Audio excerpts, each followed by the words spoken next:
আমাকে নিয়ে আর কোনো ভিডিও বানিও না।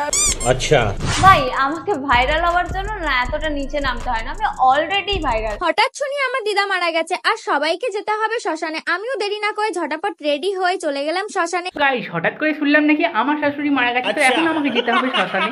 তো যাবার আগে তো কোনো সম্পত্তি লিখে দিয়ে যায়নি, তোমাকে ব্লগ করি টাকাটা ইনকাম করতে হবে। তো চলো গাইস শ্মশানে গিয়ে তোমাদের সাথে ব্লগটা শেয়ার করি। তো গাইস আমি তো ভিউজের চক্করে ভুলে গেছি যে আমাকে মেকআপটা করতে হবে। তো চলো গাইস মেকআপটা আগে করে আসি।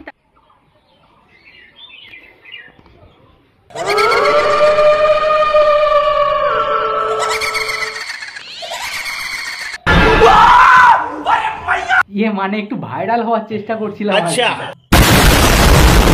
এই ভিডিও শুধুমাত্র এন্টারটেইনমেন্টের জন্যই বানানো হয়েছে। এই ভিডিও দেখবে, মজা নেবে আর ভুলে যাবে, কেউ গায়ে মাখবেন না রে বাবা।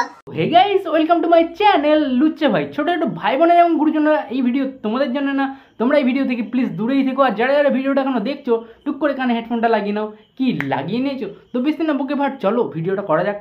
Let's start. তবে জানো তো দাদুর হার্টের অপারেশন হওয়ার পর থেকেই দাদুর শরীরটা আরো অসুস্থ হয়ে যায়। আর দেখো বোন, দাদু অসুস্থ হয়েছে, দাদুকে ফল টল কিনে খাওয়াও, কিন্তু মানে এরকম এরকম এরকম করছো কেন? তোমার কি মারা পুঁদে জলাতঙ্ক হয়েছে?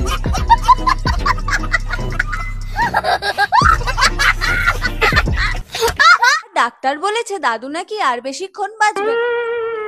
দাদু বেশিক্ষণ বাঁচবে না, দাদুর সাথে একটু গিয়ে টাইম কাটাও। কিন্তু মানে তুমি মেকআপ ঠুসছো কেন? তো গাইস সোশ্যাল মিডিয়া খুললেই এখন জামাইয়ের সঙ্গে পালিয়ে গেল শাশুড়ি। বাবার বিয়ে, তোমরা ঠিকই শুনেছো, আমার বাবারই বিয়ে। হ্যাঁ তোমার বাবার বিয়ে, আর আমরা এখানে সানাই বাজানোর জন্য বসে আছি। বোকা প্লিজ আমাকে নিয়ে আর কোনো ভিডিও বানিও না। আচ্ছা না বানা, তোমায় নিয়ে আর ভিডিও বানাবো না। এসে তোমায় কোলে তুলে নিয়ে একটু তাহলে দোল দুলুনি করি। বোকা প্লিজ আমাকে নিয়ে আর কোনো ভিডিও বানিও না। तू कौन मारागा?